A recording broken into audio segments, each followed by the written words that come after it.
Hello friends, welcome to job guide. আজ থেকে আমরা ইংলিশের প্র্যাকটিস সেটের ক্লাস শুরু করছি। এই ধরনের প্রশ্নগুলো তোমাদের ডব্লিউবিপিএসসির ফুড এসআই, মিসলেনিয়াস, ডব্লিউবিসিএস এবং সেন্ট্রাল এসএসসির সিজিএল, সিএইচএসএল, এমটিএস এর পরীক্ষার জন্য খুবই গুরুত্বপূর্ণ। চলো আজকের প্রশ্নগুলো দেখে নেওয়া যাক। In the following question, some part of the sentence may have errors. Find out which part of the sentence has an error and select the appropriate option. If a sentence is free from error, select no error. তাহলে error detection এর একটা প্রশ্ন আছে। A country's central news agency said the launch was a muscle flexing. No error.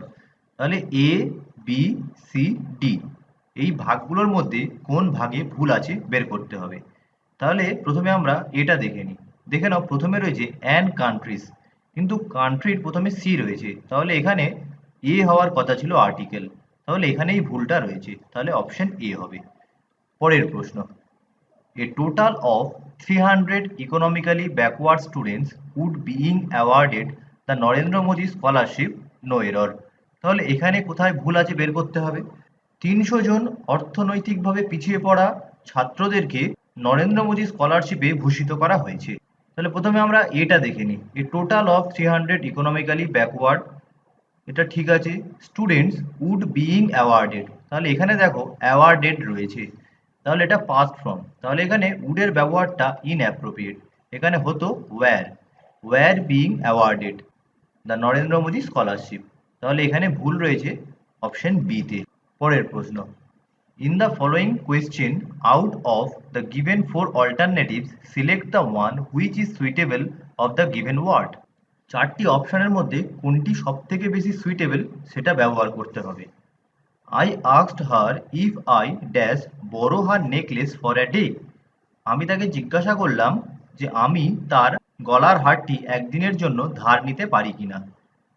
অপশনগুলো দেখো, could, would, should, can, তাহলে এখানে কি বসবে, আই কুড বড়ো, তাহলে অপশন এ হবে। পরের প্রশ্ন, she does not know dash to accept or refuse the proposal. সে জানে না তাকে প্রস্তাবটি গ্রহণ করা উচিত না প্রত্যাখ্যান করা উচিত। অপশনগুলো দেখো, ইফ, দ্যাট, হোয়েদার, হুইচ, তাহলে এখানে অ্যাপ্রোপ্রিয়েট কি হবে, whether. She does not know whether to accept or refuse the proposal. পরের প্রশ্ন, 5 থেকে 7 ইনস্ট্রাকশন কি রয়েছে। In the following question select the option which best describes the meaning of the word of phrase given. এটা একটি synonym থেকে প্রশ্ন। সিমার এই শব্দটির অর্থ হলো বিবর্ণ, যা দুভাবে ব্যবহার করা যেতে পারে।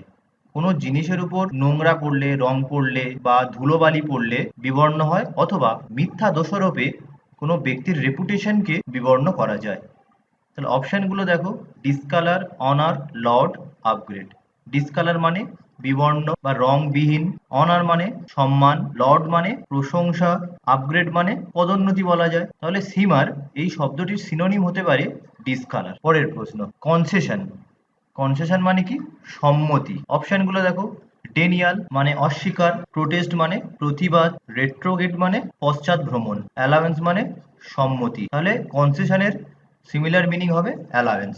পরের প্রশ্ন, ফিকেল শব্দের অর্থ কি, চঞ্চল। আমরা একটা শব্দ ব্যবহার করে থাকি, ফিকেল মাইন্ড বা চঞ্চল প্রকৃতির। অপশনগুলো দেখো, কগনিজেন্ট মানে জ্ঞানী, আনস্টেবল মানে অস্থির, অ্যাক্সিডেন্টাল মানে আকস্মিক বা হঠাৎ, এবং স্টিডফিস্ট মানে দৃঢ় প্রতিজ্ঞ। তাহলে ফিকেলের সিমিলার মিনিং হবে আনস্টেবল। পরের প্রশ্ন, এবার 8 থেকে 10-এর কি ইনস্ট্রাকশন রয়েছে।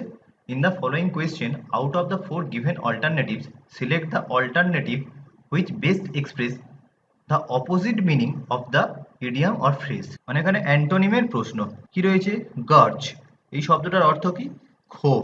অপশনগুলো কি, স্পাইট শব্দের অর্থ বিদ্বেষ, অ্যাভার্স শব্দের অর্থ বিরূপ, ডিসলাইক শব্দের অর্থ অপছন্দ, আর গুডউইল শব্দের অর্থ শুভ বুদ্ধি বা মঙ্গল কামনা। তাহলে গার্জ এই শব্দের বিপরীত শব্দ হবে গুডউইল। পরের প্রশ্ন, হেল শব্দের অর্থ কি, শিলাবৃষ্টি। অপশনগুলো কি রয়েছে, রেইন শব্দের অর্থ বৃষ্টি, স্টর্ম মানে কি, ঝড়, গ্রিট শব্দের অর্থ অভিবাদন। এরপরে রয়েছে ড্রিবিল শব্দটা আমরা ফুটবলে শুনতে পাই মেসি খুব সুন্দর ড্রিবল করেন। এর আরো একটি অর্থ হলো ঝিমঝিম করে বৃষ্টি। এই সময় বৃষ্টি খুব হালকাভাবে হয়ে থাকে। তাহলে হেলের বিপরীত শব্দ কি? ড্রিবল। পরের প্রশ্ন, ইনসাইট। ইনসাইটের অর্থ কি? উত্তেজিত করা বা রাগিয়ে দেওয়া। এনকারেজের অর্থ কি? উৎসাহিত করা। অ্যারাইজের অর্থ কি? জেগে ওঠা। ড্রাইভের অর্থ কি? চালানো। আর প্রহিবিটের কথা অর্থ কি? নিষেধ। তাহলে ইনসাইট এর বিপরীত শব্দ হলো এনকারেজ। পরের প্রশ্ন, 11 থেকে 12 ইনস্ট্রাকশন কি রয়েছে? In the following question select the option which best describes the meaning of the word or phrase given. কি রয়েছে 11টা? With open arms. অপশনগুলো দেখো, কর্ডিয়ালি মানে আন্তরিকভাবে, আন্তরিক, অফেন মানে প্রায়শই, সেলডম মানে কি? কদাচিৎ বা কখনো কখনো, ফ্রিকুয়েন্টলির অর্থ হলো ঘন ঘন। তাহলে উইথ ওপেন আর্মস এই শব্দটার অর্থ হলো কর্ডিয়ালি, আন্তরিকভাবে। একটা সেন্টেন্সে প্রকাশ করা হয়েছে, দেখে নাও, we welcome everyone with open arms. আমরা সবাইকে আন্তরিকভাবে স্বাগত জানিয়েছি। তাহলে উইথ ওপেন আর্মস এক কথায় হবে কর্ডিয়ালি। পরের, বোন অফ কন্টেনশন। অপশনগুলো দেখো, strong and healthy bones, tough man, cause of dispute and peaceful thing. Bone of contention এর অর্থ কি? কজ অফ ডিসপিউট বা বিবাদের কারণ। একটা বাক্যে প্রকাশ দেখে নাও, in the wicked world money is always a bone of contention. এই দুষ্ট পৃথিবীতে টাকা সবসময় বিবাদের কারণ। পরের প্রশ্ন, improve the bracketed part of the sentence. ব্র্যাকেটের মধ্যে এই অংশটাকে ইমপ্রুভ করতে হবে। আর যদি কোনো ইমপ্রুভ না হয় তাহলে নো ইমপ্রুভমেন্টে টিক দিতে হবে। দেখা যাক, no mention was made to a key amendment to the constitution to accommodate demands that had been defeated just last Monday. এর অর্থ কি? গত সোমবার পরাজিত হওয়া দাবিগুলিকে মিটমাট করার জন্য সংবিধানের মূল সংশোধনের মধ্যে এটিকে উল্লেখ করা হয়নি। তাহলে টু এ এর পরিবর্তে কি বসতে পারে? Of a, in a, by a, অথবা কিছুই পরিবর্তন হবে না। এখানে টু এটা ভুল প্রয়োগ, এর পরিবর্তে হবে of a. No mention was made of a key amendment. পরের প্রশ্ন, কি বলছে? Improve the bracketed part of the sentence. একইভাবে এই হ্যাড এর পরিবর্তে অন্য কিছু বসাতে হবে, বা যদি এটা সঠিক থাকে তাহলে নো ইমপ্রুভমেন্টে টিক দিতে হবে। দেখে নেওয়া যাক, yet it would be a mistake to presume that ties can so easily return to their pre-2015 strength as the ground had shifted in too many ways since then. এর অর্থ কি? তবুও এটা অনুমান করা ভুল হবে যে বন্ধনগুলি এত সহজে তাদের 2015 পূর্বের শক্তিতে ফিরে আসতে পারে, কারণ স্থানটি অনেক উপায়ে স্থানান্তরিত করা হয়েছিল। এখানে হ্যাড এর পরিবর্তে কি বসতে পারে? হ্যাভ, হ্যাজ, ওয়াজ, অথবা কিছুই পরিবর্তন হবে না। As the ground had shifted, এখানে হ্যাড শিফটেড হবে না, এখানে হবে হ্যাজ শিফটেড। তাহলে অপশন বি হবে সঠিক প্রয়োগ। পরের প্রশ্ন, in the following question out of the four given alternatives select the alternative which is the best suitable of the fresh. এটা হলো ওয়ান ওয়ার্ড সাবস্টিটিউশন বা ওডব্লিউএস এর একটি প্রশ্ন। কি আছে? Amount paid to a man for his labour. কোনো মানুষকে তার শ্রমের জন্য যে মূল্য দেওয়া হয় তাকে কি বলা হয়? তাকে বলা হয় পারিশ্রমিক। এটাকে ওয়েজও বলা হয়ে থাকে। তাহলে অপশন বি হবে সঠিক উত্তর। আচ্ছা, ইনসেনটিভ শব্দের অর্থ কি? ইনসেনটিভ শব্দের অর্থ হলো ভাতা। কোনো কোম্পানিতে কোনো ব্যক্তি যখন ভালো কাজ করে তাকে ইনসেনটিভ দেওয়া হয়ে থাকে। গ্র্যাচুইটি কি? কোনো ব্যক্তি অবসর জীবনে যে টাকাটা পায় তাকে বলা হয় গ্র্যাচুইটি। আর অনারিয়াম শব্দের অর্থ হলো সাম্মানিক। পরের প্রশ্ন, are diplomatic representative in another country. কোনো দেশের কূটনীতিক প্রতিনিধিকে কি বলা হয়ে থাকে? স্পাই, স্পিনস্টার, ব্যুরোক্র্যাট না অ্যাম্বাসাডার? ডিপ্লোম্যাটিক রিপ্রেজেন্টেটিভকে বলা হয় অ্যাম্বাসাডার বা রাষ্ট্রদূত। ব্যুরোক্র্যাট শব্দের অর্থ কি? আমলা। স্পিনস্টার শব্দের অর্থ কি? অবিবাহিত মহিলা। আর স্পাই শব্দের অর্থ কি? গুপ্তচর। পরের প্রশ্ন, 17-18 ইনস্ট্রাকশন কি রয়েছে?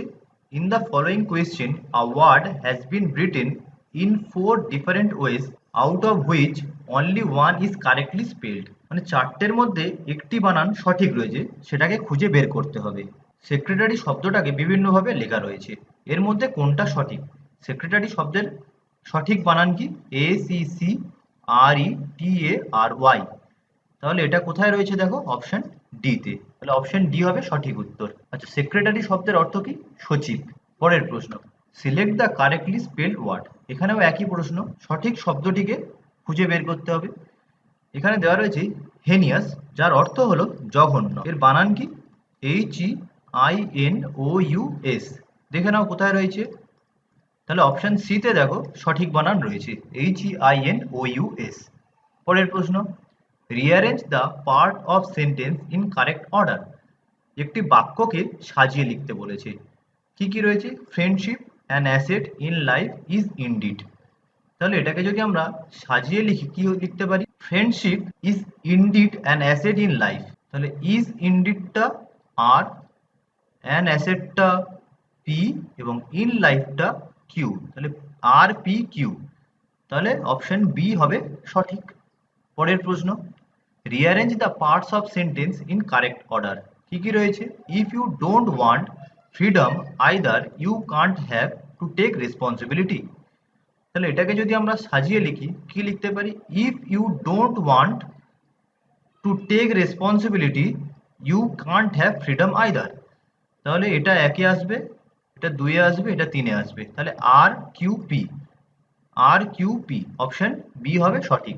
পরের প্রশ্ন, 21 থেকে 25-এর কি ইনস্ট্রাকশন আছে? In the following passage some of the words have been left out. Read the passage carefully and select the correct answer of the given blank out for 4 alternatives. শূন্যস্থানে সঠিক শব্দ বেছে লিখতে হবে। তার আগে পড়ে নেওয়া যাক। Poverty means dash of basic necessities such as food, house, clean drinking water, shelter, toilet, etc. Poverty is mostly dash in developing countries such as India, Bangladesh, Africa, Latin America, etc. Poor people stay in underprivileged living environment. Without dash food and nutrition, many poor people suffer from malnutrition. Without clean drinking water, they are forced to either stay thirsty or drink clean water. Young children are seen engaged as child laborers. Without proper dash and toilets, they are forced to dash in open fields. Homeless people have no choice but to live in the open. তাহলে এই যে প্যারাগ্রাফটা দেওয়া রয়েছে এর যে শূন্যস্থানে কি কি বসবে বেছে লিখতে হবে।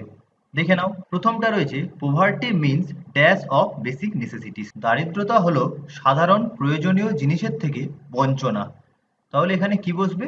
ডেপ্রিভেশন। ডেপ্রিভেশন শব্দের অর্থ হলো বঞ্চনা। অ্যাপ্রিসিয়েশন মানে প্রশংসা। ইন্ডালজেন্স শব্দের অর্থ ইচ্ছা পূরণ।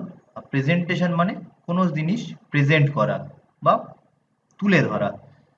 তাহলে এখানে কি বসবে? ডেপ্রিভেশন। পরের প্রশ্ন 22-এরটা দেখো, poverty is mostly dash in developing countries. দারিদ্রতা বেশিরভাগ উন্নয়নশীল দেশগুলোতে ছড়িয়ে রয়েছে। অপশনগুলো দেখো, ইররিলেভেন্ট, প্রিভ্যালেন্ট, রিলিভেন্ট না মেলভোলেন্ট। পোভার্টি ইজ মোস্টলি প্রিভ্যালেন্ট মানে ছড়িয়ে রয়েছে বা প্রাদুর্ভাব হয়েছে। ইরিলিভেন্ট শব্দের অর্থ হলো অপ্রাসঙ্গিক। প্রিভ্যালেন্ট শব্দের অর্থ হলো প্রাদুর্ভাব বা প্রচলিত বা ছড়িয়ে পড়া। রিলিভেন্ট শব্দের অর্থ কি? প্রাসঙ্গিক।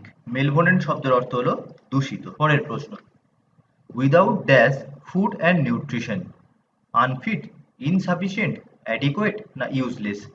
Without dash food and nutrition many poor people suffer from malnutrition. পর্যাপ্ত খাবারের অভাবে বেশিরভাগ ব্যক্তি অপুষ্টিতে ভোগে। তাহলে এখানে কি বসবে? অ্যাডেকুয়েট বা পর্যাপ্ত। আনফিট মানে কি? ফিট নয়। ইনসাফিসিয়েন্ট মানে অপর্যাপ্ত। ইউজলেস মানে কি? অকেজো। তাহলে এখানে কি হবে? অ্যাডেকুয়েট বা পর্যাপ্ত। পরের প্রশ্ন, without proper dash and toilets they are forced. এটা কোথায় রয়েছে? Without proper dash and toilets they are forced to. তাহলে এখানে কি হবে? সঠিক স্বাস্থ্য ব্যবস্থা এবং শৌচালয় না থাকায়। তাহলে এখানে কি বসবে? স্যানিটেশন বা স্বাস্থ্যসম্মত ব্যবস্থা। পরেরটা দেখা যাক, to dash in open fields. এটা কোথায় রয়েছে? They are forced to defecate in open fields মানে কি? মলত্যাগ করা। অপশন ডি হবে। অ্যাবডিকেট মানে কি? ত্যাগ করা। এলিমিনেট মানে কি? বহিষ্কার করা বা বাতিল করা। অ্যালোকেট মানে কি? কোনো জিনিসকে স্থান দেওয়া। তাহলে এখানে উত্তর হবে ডেফিকেট। তাহলে প্র্যাকটিস সেটের এই গুরুত্বপূর্ণ 25টি প্রশ্ন উত্তর দেখা হলো। ভিডিওটি ভালো লাগলে অবশ্যই লাইক করো, শেয়ার করো। পরবর্তী আপডেটের জন্য চ্যানেলটিকে সাবস্ক্রাইব করতে ভুলো না।